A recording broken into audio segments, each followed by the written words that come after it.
Can you see that, or? Yes. Okay. All right, so that should be the full PowerPoint there. So yeah, as Kelly had indicated, I'm serving on the executive group for this Youth for the Quality Care of Animals, and so I'll just give you a little bit of the background. I kind of cut out a lot of slides because I knew we were short on time, but I think I've got the most important pieces in there, and maybe give me a heads up so we can have a little bit of time at the end to discuss or answer some questions if we can do. So as you guys have probably heard or maybe are aware of, is that this Youth for the Quality Care of Animals is a food safety, animal well-being, and life skills awareness, education, and certification program for youth producers. And we've got this from an 8 to 21-year-old category, which is a little bit different than National Pork Board's Youth Quality Assurance Program, PQA Plus, which I think ended at 18, but we had a number of states that do allow exhibitors up to 21. It's particularly those states that have a separate distinction for 4-H and FFA classes where they show independent of one another. That opportunity, they could show a year and a half out of high school, which may put them into that 21-year-old category. And so we thought that was important. Plus, there's a lot of shows that offer open junior exhibitions, and so that kind of picks up some of those students that the Pork Board never really knew what to do with. They would send them to adult PQA because they didn't qualify for the youth program. Kids that are under 8 years old, the recommendation is that the parents go get certified in an adult program if it's an open show that they can show at, age-wise. But typically our youth sanctioned shows or organizational shows are going to be in that 8 to 21-year-old category. So one of the questions that Kelly said she wanted to kind of have me answer a little bit is the people that were involved in this whole process. And initially, the team that kind of pushed to have a multi-species online curriculum was the Youth PQA Plus team. I've served on that organizational committee for about 14 years now with a number of the people that are on the state extension specialist list there. And then Dinah Peebles actually orchestrates that program with National Pork Board. And so it was basically all of us extension educators that were at the table. There's also a couple of ag educators from the vocational ag side or education side, i.e. FFA, that were also at the table with National Pork Board for a number of years. We really pushed, prior to Dinah, we tried to push the organizational directors that were running the program to do a multi-species program or reach out to the other species groups. Dinah finally actually took that step. She's got an extension background from Colorado. She worked for Colorado State University Extension there as an educator, and so she kind of knew what we were talking about in terms of making things simplistic. And so she contacted the National Cattlemen's Beef Association, the National Milk Producers, American Sheep Industry Association, American Rabbit Breeders, National Western Stock Show. We contacted both of the goat associations. They didn't feel quality assurance was important for their products. We still have goat information in the curriculum. And then we also contacted the poultry associations, but since there's very limited number of people that are involved in that on a large scale, they didn't really find a whole lot of use for that because they're doing things that align with their corporate mission because they're so vertically integrated. And so, but we still incorporated poultry information into this because we know that there's quite a few states that allow pens of birds or poultry animals into their auctions. But in terms of the core of that group, a lot of us have extension backgrounds. In terms of writing the curriculum, being involved in the program, and making sure that we're trying to hit all the nuances that every university has. And, extension's got a portion of our funding from federal, but that doesn't mean that we're all doing the same thing in every state. And so that was a challenge. This all started about 2013 when Dinah finally reached out to National Cattlemen. So it's been 4 years in the making to get to the point that we're at now. And we're still not 100% done, but, we're in that process of getting that first year to roll out.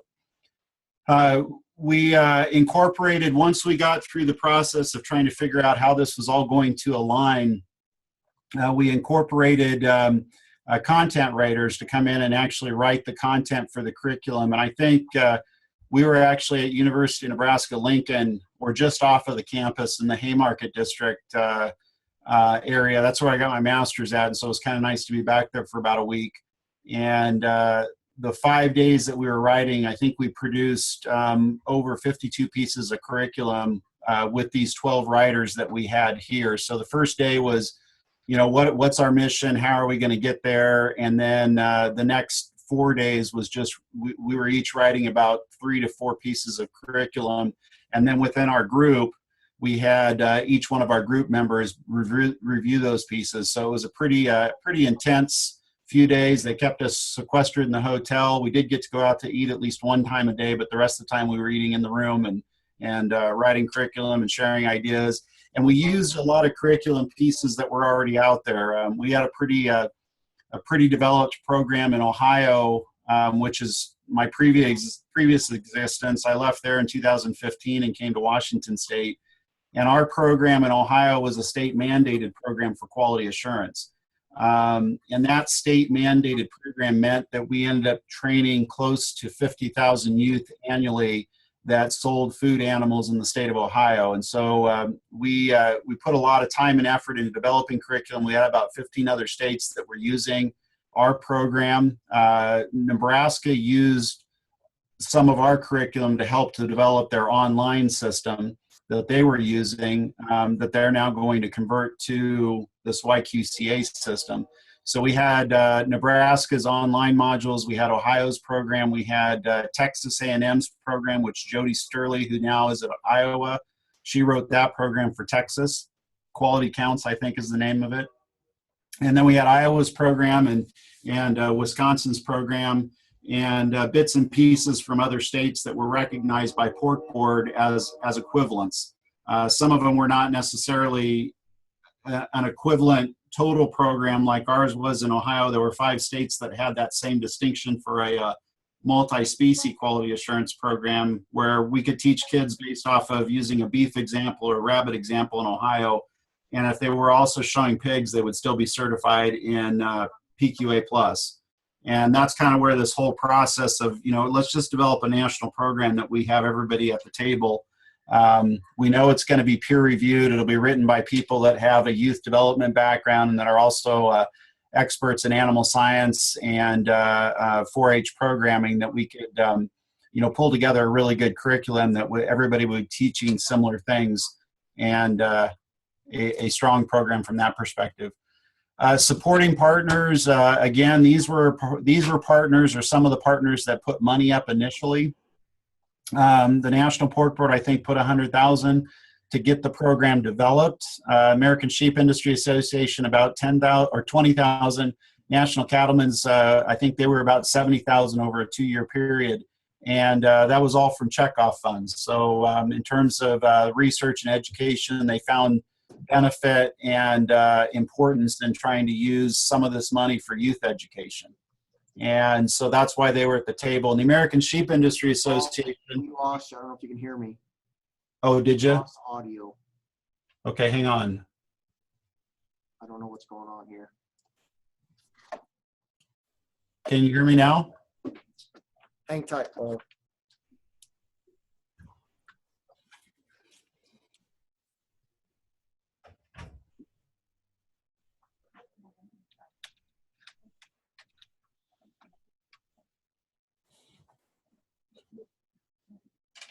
Can you hear us, Paul? Yeah, I can hear you guys. Sorry, we can hear you too. The speaker we had was not connected, so we ran out of juice, but we're good to go. Okay, where did you guys lose me? We lost you as soon as you turned this slide and said that the Pork Board put in the first $100,000. Okay. Yeah, and then I just went on to say the American Sheep Industry Association, they put in, I think it was 20,000. Cattlemen's was 70,000, and again, out of those 3 organizations, that was all checkoff dollars. National Corn Growers put in, I think, about 50,000, and I'm not sure. I think that was over a multi-year, so we may be in the second phase of that. Soybean Association, they were interested in the program, but they didn't pony up the first year, and I'm not sure where we're at in terms of raising funds there.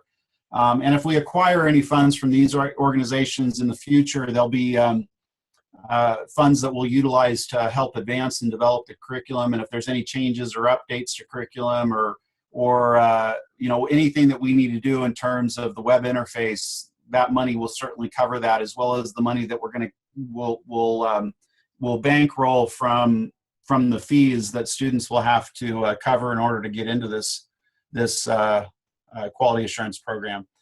University of Missouri was at the point of developing an advanced curriculum.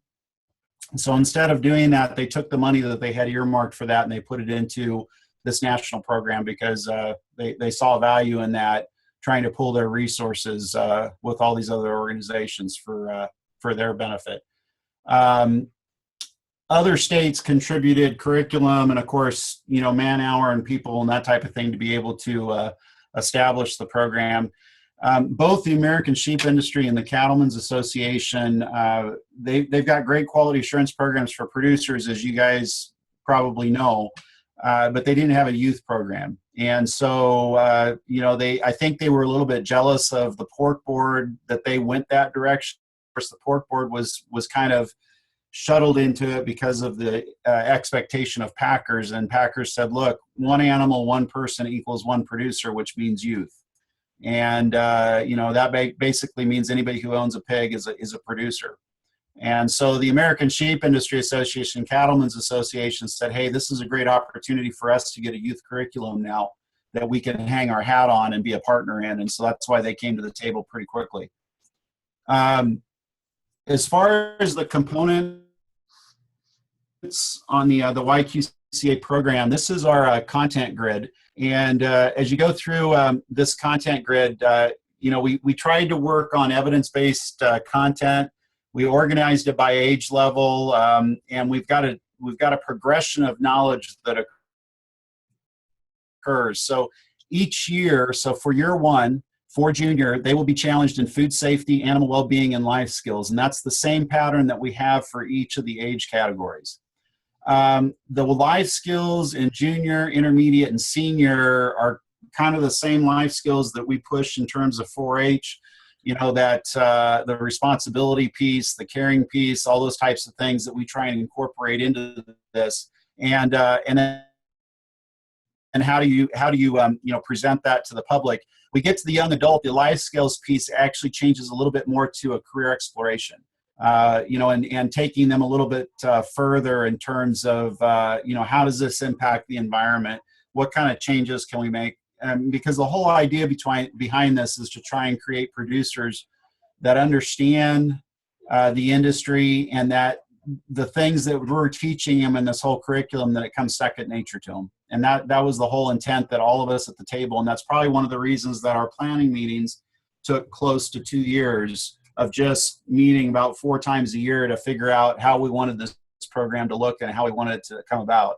And that was one of the reasons that, you know, in total, it's been about 4 years to get to this point.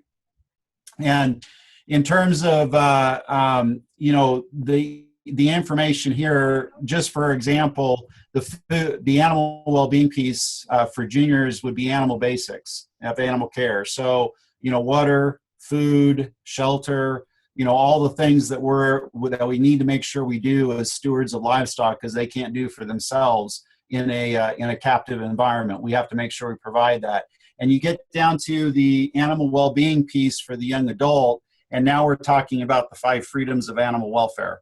And everything in between of intermediates and seniors and all the stuff that builds up to that is supporting that more advanced you know, process in terms of the 5 freedoms, and how does that tie into animal production, and we challenge them a little bit more when we get into that young adult piece. The online modules, when they go through each module, and again, there'll be 3 modules that they will go through for their particular year.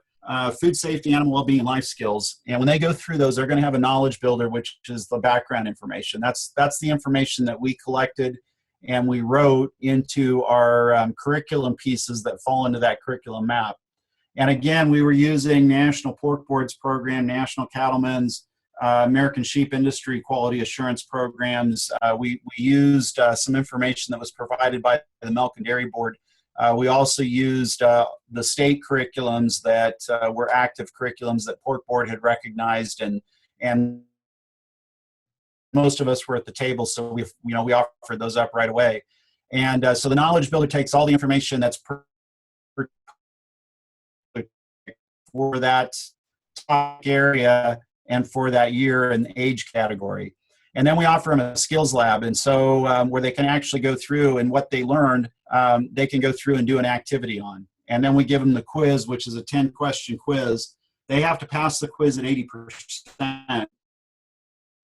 If they don't pass the first time, it will tell them that you can't actually take this module again for an hour. But in an hour, they can actually go back through and read that information, maybe learn a little bit, gain some knowledge. When that hour lapses, then they can go back in and they can try and do the activity again. The questions will change. In some cases, it might just be flipping. If it's a multiple choice answer, it might just be flipping, your A into the B category and C into the D, and kind of just moving them around so they can't really memorize stuff. But they will change. Once they pass that, they can move on to the animal well-being. Once they pass that, they can move on to life skills. And of course, those are all going to be using animal examples from a food safety perspective, animal well-being project perspective. And then they would qualify for their certification. And the certification is good for 365 days. So anytime that they go to a fair or a show, if you've got some kids from Wyoming going down to Denver, and Denver, the National Western Stock Show requires it, that they will have access to that for 365 days. They just need to go in, and if Aaron Dorsey, who runs the livestock program there at National Western, says just send a copy of your certificate, they should be able to print out a copy of that certificate and send it to her. And plus it will also be in a national database that we can look up information if we need to.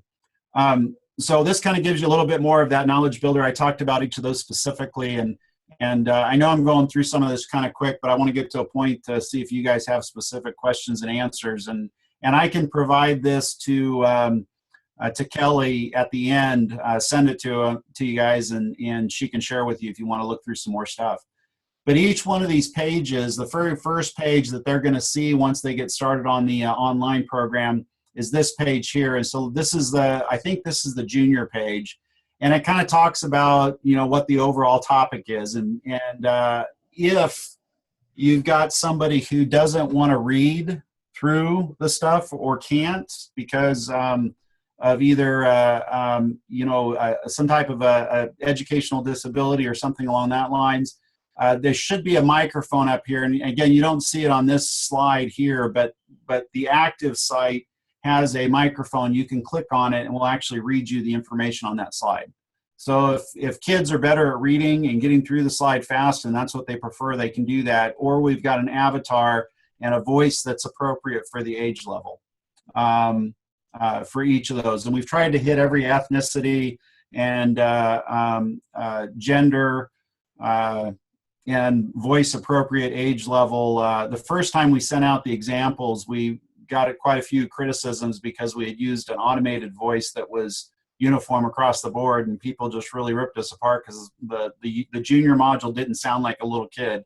It sounded like a computer voice. And we said, well, we haven't gone through. We wanted you guys to review it before we went to the expense of doing all the appropriate voice coverage on there.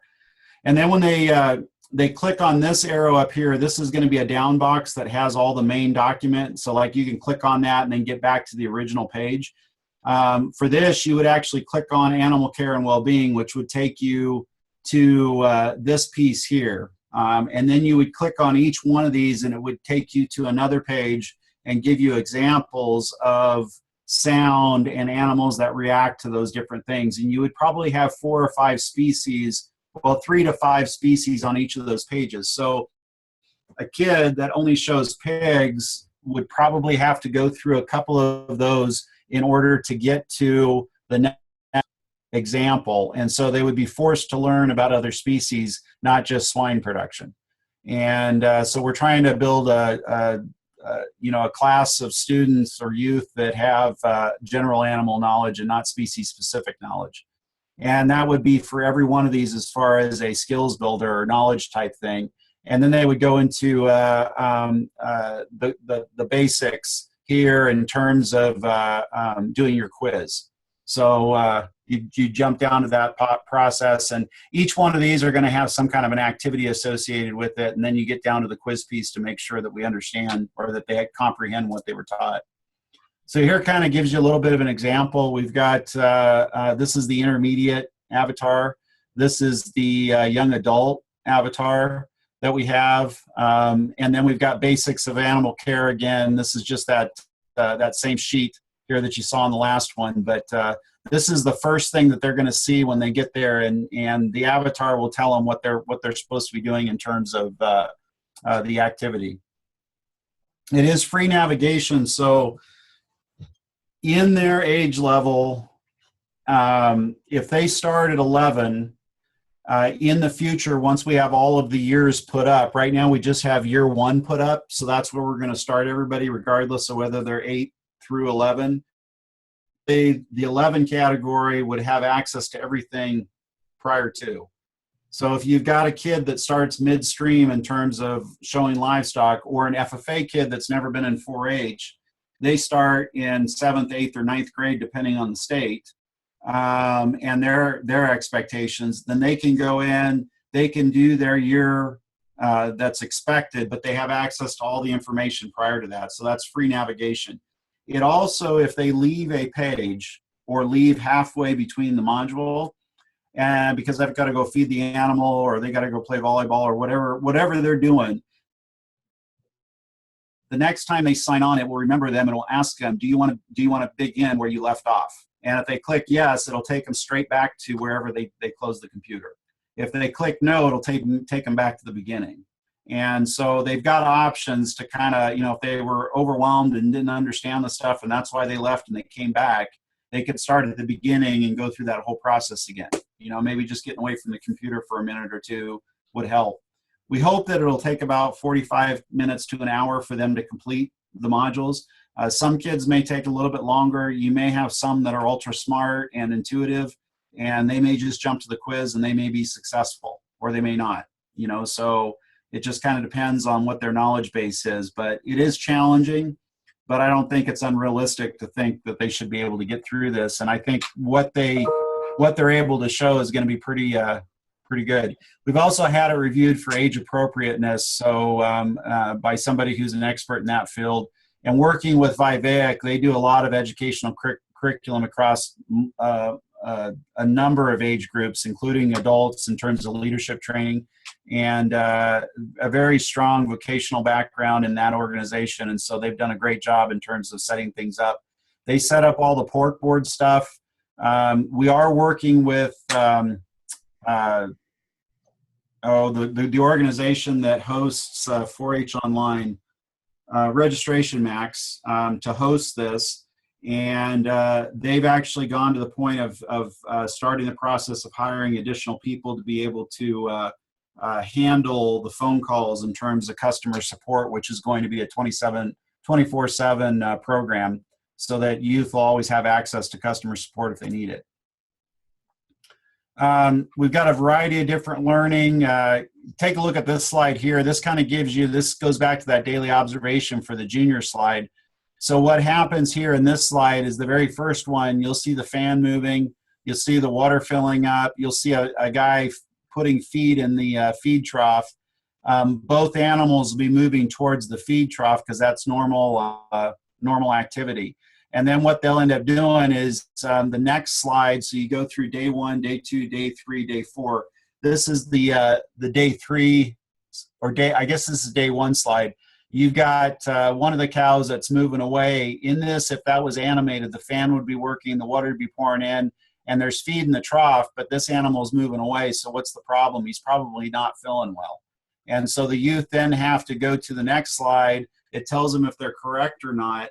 And then you've got to actually take that correct answer and move it into a box that shows that you're putting that into your record book and you're keeping daily records of it. So we've kind of gone through that whole process, but they've got to go through 4 days of different things happening. One day the fan doesn't work. One day the water doesn't work.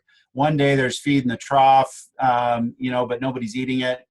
And obviously something's going on. And then you've got an animal that's walking away from the feed once it gets put in. So that's your fourth day there. Or it scrambles around automatically, so you're not always seeing the same thing if you sign on. And again, the audio button, will work really well if kids want to listen to things, or if they want to just read themselves, they can do that. It gives immediate feedback during practice opportunities in the Knowledge Builder and Skills Lab, feedback at the conclusion of the quiz, so youth can review their answers, so they can actually go back and see which answers they got wrong. And then they can go back into the module an hour later and read through those and then come back and take the quiz. We do have an instructor-led option. Eventually, that will all be up online. We haven't gotten to the point of it being up online, but we are working with a few states that wanted to use that this year. South Dakota and Nebraska, I think, are the 2 states that are planning to use that. And what we basically have done is there's going to be a PowerPoint, there's going to be activity templates, and resources to help support those activity templates, as well as the PowerPoints that we've produced. These PowerPoints are I think developed to an 8th grade learning level, and typically what we've heard from a lot of states is that when they do a instructor-led training, it's usually a span of ages. And so that's why we thought, well, we'll do one slide set. If you have to bring it down a notch because you've got a younger group of kids versus an older group of kids, or vice versa, you can do that. And we're giving the instructors the opportunity to be able to do that, as long as they still continue to keep the content right, but maybe give them a little bit more of a challenging activity or something along those lines. And so that all comes as part of the instructor training piece, because there's a train the trainer piece that they have to go on. The train the trainer piece will then be online. The instructors do not have to pay to get trained, but the state coordinator for each of the states will give the organization a list of people, just like you did for Pork Board. And then Pork Board, or we will put those in, they will get an invitation that comes back to them via email saying, hey, you've been selected as an instructor, go online. They'll be able to register, go online, go through the 45-minute to hour training or whatever we've got that set up as, and then they'll have access to all the PowerPoints, all the instructor materials, and should be ready to start teaching then. So again, we'll have slide deck, the activity sheets, suggested hands-on activities for people to be able to use, and this is going to follow that same curriculum map that I showed you a little bit earlier, and certainly have some opportunities there for the youth to or for the instructors to be able to train those youth. There is going to be a test out option if a state so chooses to use that. It'll be set at an 80% on 50 questions across all of that subject matter. So it's going to be challenging, just like the Pork Board test out option. And what we found out with Pork Board was that a lot of kids chose to just go to the face-to-face training because it was an opportunity to interact with their peers and their friends that had a similar interest in terms of swine or showing livestock. And so the test out option, although it was used, was not necessarily was not the highest priority in terms of Pork Board, but we certainly thought that this should be an option for this quality assurance as well. As far as getting it in your state, if a state chooses not to either adopt YQCA, or they say that you know what, we think it's a great program, but we've got some other priorities, and we don't want to have to advertise the program. The youth aren't going to be penalized. They can still get online and get a $12 per user activity fee for the online piece. They will not have access to instructor-led training. They will not have access to the test option. They'll have to do the annual $12 per user. The state does not get, as a result of that, if there's no state involvement in the program. There's no state level reports of the aggregate data. So we've kind of set this up because we also want to be able to capture to see if we're making an impact. And if we're not making an impact, what changes do we need to do to the program to get an impact? You know, are we changing behavior? Are we changing attitudes? Are we improving the way kids handle animals? Are we making the food chain safer? So there's a number of different questions that we have lined up that the kids will answer throughout this process that will hopefully give us some ideas. And then if they're kids that are repeating every year, we can kind of track that information, making sure that we've looked at all the FERPA laws and working within the federal as well as university constraints to meet those. And we've had a lot of people review the information that we're going to collect to make sure that we weren't doing anything that was illegal or inappropriate. So if a state chooses not to actively promote the program, they just don't get access to that, but the kids will still have access to the program. So kids going to Denver or another show that require it, they're not going to be penalized. If a state promotes the program, and again, it doesn't cost the state anything to do this, and all it means is that, hey, we think this is a great program, we're going to pay, here's how you get to that activity or that online curriculum piece. It's YQCA.org.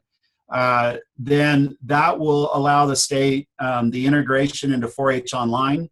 So there's going to be a link on 4-H Online that once a kid completes it, and if they put their correct information in there, it should automatically link over to 4-H Online. So from an extension perspective, you would have information on those members that completed quality assurance electronically. It also gives the state the ability to issue coupon codes. So if you think $12 is too much, or the instructor-led fee is too much at $3 per user, you can work with state organizations. Port Board has already said, since they're not going to be maintaining a curriculum for youth that costs them probably $150,000 to $200,000 a year to do, in order, now a lot of that money was just bringing us in for quarterly meetings so that we could talk about the curriculum and figure out what updates and deal with issues and those kind of things. They said if we're not doing that, then we're going to try and shuttle some of our checkoff dollars that we had earmarked for that on an annual basis to state pork associations. So I think Dinah's working on that with each of the state associations to figure out how many coupon codes they'll be able to buy. The kids then, when they register, they'll be asked for payment, and then it'll probably, just like it does if you go on and buy clothes or anything else on a website, if they've got a special code that you put in, it gives you 20% off. This would be a $3 off, so it might cover your instructor-led fee, or maybe it's a full $12, so you can do it online and it's free. Maybe those coupon codes come from state organizations like Farm Bureau, 4-H, FFA, Grange in some states. Maybe they come from local organizations, farm bureaus. Maybe it's a grandparent buying them for the beef kids in his club or his grandkids club. So it really doesn't matter. Anybody can buy coupon codes. Parents. It can also be worked into as part of the fee when they sell the animal. If you want to do something along those lines, add 0.5% or whatever onto the sale bill, and then take that money collectively and give the kids coupon codes. So there's a lot of different things that people are talking about. I don't know that there's going to be a standard template. I think we're going to see all kinds of different people trying to help these kids in terms of cost. And then there's other states that are saying, look, this is the cost of a project. This is, and if you look at it from the standpoint of it's insurance for the kids to make sure they're doing the right thing. Because there's a lot of things some of these kids that don't have a rural background are being told that we know they shouldn't be doing. But if they don't know it's right or wrong because they haven't had some type of exposure to curriculum such as this or other types of curriculum that really gear towards the proper things to do, then hopefully we can catch some of those youth with a program like this and eliminate any potential issues or problems with illegal drug use or activities. And then the other thing that on this premium process is you have access to all the aggregate data. So you can compare county to county, state to state. How does Wyoming do compared to the other 50 states? How is Wyoming doing compared to all the western states in their region? So there's opportunities to try and see if we can make improvements on a local basis, as well as how well are we doing against the national average. And so that's what that aggregate data plus for federal reporting and all that type of thing. This would be something that we could actually utilize in every state for that federal report that goes into USDA for our funding purposes.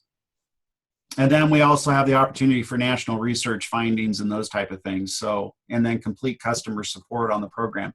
The Premium Plus is if you want to do something different from what the national program is, you can petition the board to say, hey, we'd like to either add an activity, or we want the kids to come in and do a face-to-face activity, but then complete everything else online. Anything that's different from this, you can talk to us on the Premium Plus.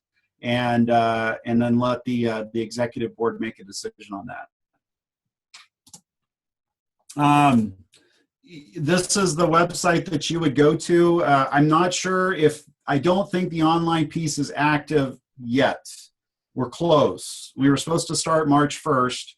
We've got most of the modules I think are active. We're still waiting on a few things to finalize before they release it. But we're pretty darn close. But if you have questions, you can certainly send questions to the cells at yqca.org. If you want to look at the information that we have up there at this point, you can go to yqca.org on the website. And so that gives you some opportunities to look up some stuff. As far as promotion, we've got a number of different pieces here that states can bring in. You can put in your state logo, or we can do that for you, and then have those printed and then shipped to the state, or the states may be required for that. I'd have to find out about that. I can't remember, but we do have these already produced that if you want to give these out, and that will help direct kids in the right process. Of course, they've been updated since this slide was created, because I just saw these say coming in January 2017, and we changed it to March 2017, and now we're a few weeks past that. So. But we're pretty darn close to having the first year of online stuff up and running. And the other thing is that I've had a lot of people say, well, if you guys could create more deliverables, and one of the things that kind of came to my mind is this could be used as a marketing tool for these youth. So how many of you actually encourage your youth to go out and solicit buyers? Okay, I see a few hands there. You guys are pretty small on my screen, so but I think with my eyesight I can see a few hands. But I thought if we could create some templates, like an 8x10 template, and on one side it says this animal was raised by a student that was certified in Youth for the Quality Care Animals, and have a brief description of the program, they could actually drop a picture of their animal into the website and then print that off and either use that as a flyer to promote their animal, or give it to the buyer at the auction at the end of the year. And so they'd have a nice graphic and a certification. I mean, because if we use this as a marketing tool and we encourage youth to do that, it's no different than when you go into these high-end grocery stores like Whole Paycheck, and they're certifying animal welfare, and they're certifying antibiotic free, and they're certifying all this stuff. So why not certify that we're raising this animal with the utmost care, and that we understand medications, so that we've met the withdrawal period, and have the kids explain how antibiotics are actually administered, and how we meet withdrawal periods. I mean, there's some great opportunities there that the kids can use for a marketing purpose. And so I think I talked a little bit with Vibaic. I think we're going to try and create some of those templates. So on the same site or the same page that they would get the certificate, they would have access to maybe a tri-fold brochure that they could put a little blurb about their project, and have some other stuff about quality assurance. And then they could print that out and give it to people, or they could hand out a one sheet flyer, or have the sale piece as well. So any questions? I know it's pretty quick, but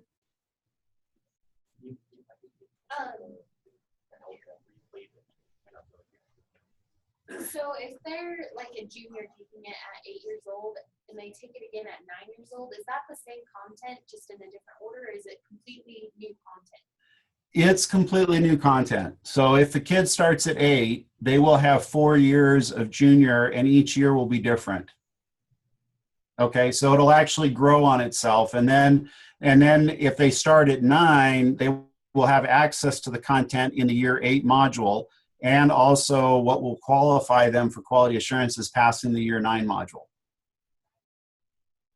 So there's potential for like 10 different modules between all, well, more than 12 between all the years. There is going to be, yes. Yeah, and like I said, because this is the first year, we were trying to get this up and running. We've got just the year 1 stuff done. But probably I think over what they're planning on is a 3-year upload on all the modules because, again, when you multiply how many age categories would that be? 8, 9, 10, 11, 12. Yeah, so I guess we're at 13 ages. So you multiply that by the number of years that we've got. I mean, the number of modules there, we've got quite a bit of information. So I have another question. If a state buys into it now, are they guaranteed to have that content for the next 6 years? Because I know you're just starting out. Is there some sort of guarantee that yes, the last module of the last year will be completed?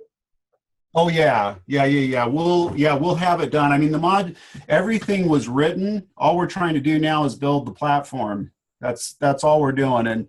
And they're already starting. I think they're pretty close. The organization Vivaic from what I last heard, I think they said they have two more modules to get put into an online format for year 2.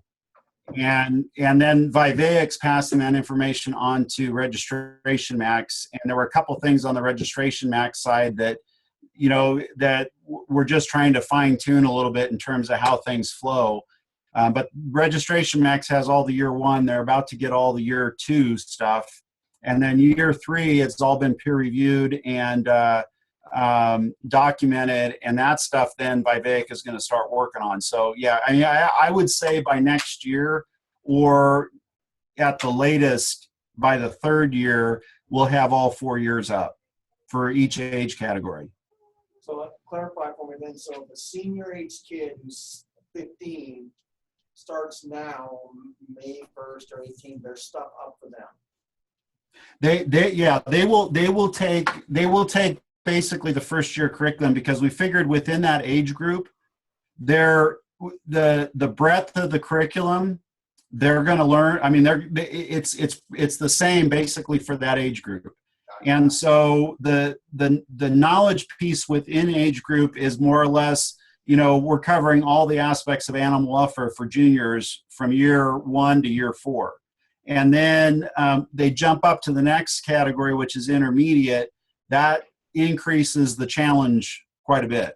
Okay. And then we jump up to the seniors, that increases the challenge. But across the board, it's pretty uniform in terms of what's appropriate to ask them. And it's just a matter of making sure that we're covering all the expansive knowledge they need to know about animal welfare at that particular age, if that makes sense. And so that's why we thought if we could at least get year 1 up and get the program started, year 2 is probably going to be putting into motion. And as soon as we get year 1 up and it's started, then we'll go ahead and start putting up the year 2 modules and year 3 modules. And then eventually as kids log on, they may have access to a year 2 or a year 3. But they'll have access to all the information prior to that. So if it's a kid that's in the last year of being a senior, he'll have access to all the information that's present for him. Are there options and adaptions in place to help students who might be visually impaired? They can zoom in to make sure they can see that fan is turning and whatever is on those activities? That's a good question. I don't know the answer to that. I know, like on a Mac, the students should be able to do that. It can be put on as big of a platform as possible.